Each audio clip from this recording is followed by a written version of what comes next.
那我一直觉得声音呢，它很像是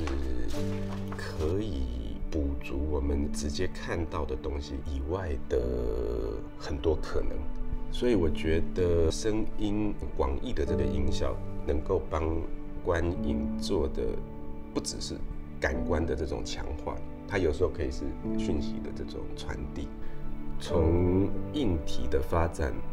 出现过几个阶段，最早的就是 mono， 到变成起码想接近人们有2只耳朵这个事实，它变成是左右音。再来就进步到做 surround， 想把这个圆圈给做出来，这个就更接近我们的耳朵一点。但是到这里都还不像我们的耳朵，因为你有了前后，有了左右，可是你还没有上下。我们的耳朵还听得到上下。那 Atmos 就补了这个有这个上面的这个路径跟下面的路径，就是说它还原了我们耳朵的这个经验了。再来就看创作者怎么运用这个可能。我在那个范保德里面有一场戏是他们在一个家里的那个天井那样的空间，然后听到水泡的声音共鸣，陷入了一段沉思。我要做这个戏，我要做这个声音的时候，我们的所有的会议的讨论都在谈那个声音到底是什么，那个声音要怎么去还原。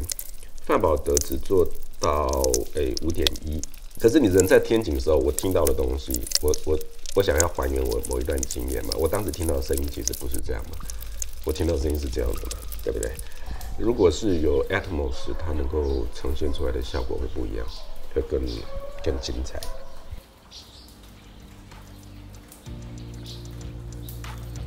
其实这个 soundbar 可以模仿 Atmos， 我也是最近才知道的。在更早之前，我对于家用声音可以做到的事情，就是停在 surround 这件事情。那像那个教宗的成绩里面有几段是投票嘛，投票就在教堂里头。那一段戏是教堂里面在投票，那他会一直平行剪接场外的群众在等投票的结果。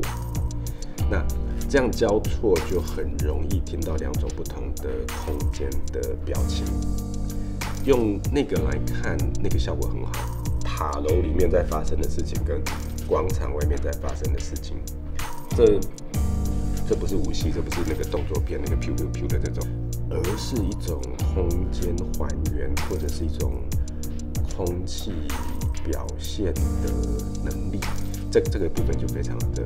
明显跟有趣，效果非常好。